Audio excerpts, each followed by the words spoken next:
Ear infections? Stop fueling the fire.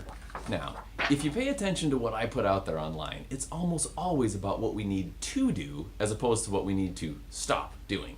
However, in the case of ear infections, particularly chronic recurring ear infections that are so common in today's children, we need to focus on what to stop doing when it comes to how we feed our kids.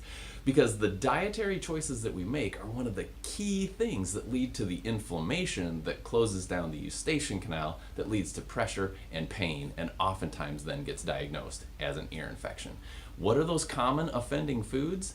Well, dairy, grains, and sugar are the big three.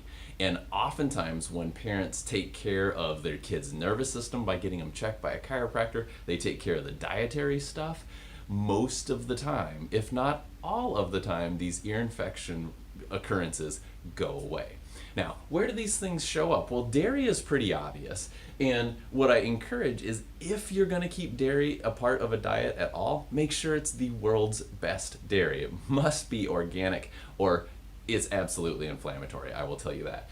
Grains show up in the obvious things like cookies and bread and that sort of stuff, but sometimes people don't realize that pasta is about as grain heavy as it gets, granolas, things like that. And sometimes grain can be the thing that really causes inflammation with kids. Sugars can be obvious if it's things like candy, if it's sugary desserts, that sort of stuff. But oftentimes we don't think about juice boxes. We don't think about fruit snacks, those things that could be considered healthy. These things are almost all sugar. And these three things, dairy, grain, and sugar, cause inflammation in a body, particularly when they come in the ultra processed style that we bring them in Western culture here. So if you want to get a grip on your kids' ear infections, you have to address what is fueling their fire. And I implore you to take a look at these things and how you're really utilizing them in life and make a change, and you'll see that ear infection process completely change.